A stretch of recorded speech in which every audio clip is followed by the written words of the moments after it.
پیارے بچوں السلام علیکم۔ کیسے ہیں آپ لوگ؟ امید ہے کہ آپ سب خیریت سے ہوں گے۔ پیارے بچوں، کل ہم نے جو سبق پڑھا تھا اس کا نام پھیکی کھچڑی تھا، اور اس میں ہم نے یہ پڑھا تھا کہ کس طرح فیضان میلے میں جا کر کیا کیا کھایا، کیا کیا مزے کیے۔ اور آج ہم صفحہ نمبر 76 پڑھیں گے۔ تو دیکھیں، اب آپ لوگ کتاب کھولیں اور صفحہ نمبر 76 نکالیں، اور اب ہم دیکھتے ہیں کہ فیضان کے ساتھ آگے کیا ہوا۔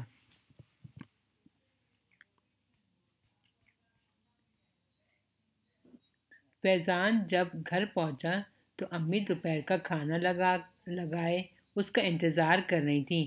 آج امی نے کھانا بہت اہتمام سے تیار کیا تھا۔ بریانی، کباب، شیر خورمے کے علاوہ اور بھی بہت کچھ تھا۔ اسے اگرچہ بھوک نہ تھی، امی کے اصرار اور کھانے کے لذیذ خوشبو نے اسے میز پر بیٹھنے پر مجبور کر دیا۔ ابھی اس نے 2-4 لقمے ہی لیے ہوں گے کہ اسے ابکائیاں آنے لگیں۔ وہ فوراً بیت الخلاء گیا اور پھر اس کے بعد بار بار جانا پڑا۔ ابکائیوں کا مطلب ہے کہ الٹی آنے لگی، اور بیت الخلاء کا مطلب ہے کہ باتھ روم، اور اس کو ہونے لگی یعنی الٹی ہونے لگی۔ وہ بے حد نڈال ہو گیا۔ جب اسے ہوش آیا تو اسپتال کے بستر پر پڑا ہوا تھا۔ اسے گلوکوز کی بوتلیں لگائی گئیں۔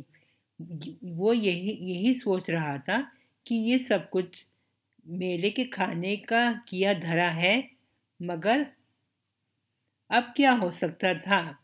عیدی کے سارے پیسے تقریباً خرچ ہو چکے تھے، اور عید کا باقی سارا دن اسپتال کے بستر پر گزرا۔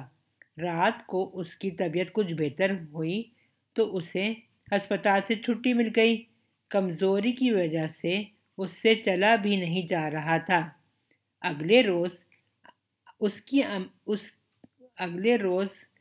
کے لیے کھانے کے لیے آئیں تو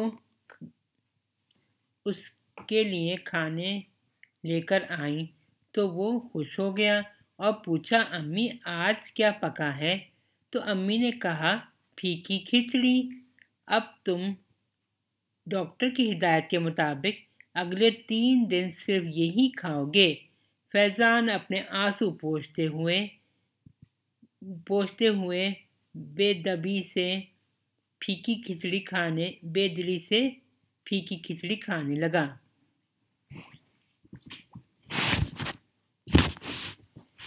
اس سبق سے ہمیں یہ سبق ملا ہے کہ ہمیں بازار کے کھانوں سے پرہیز کرنا چاہیے۔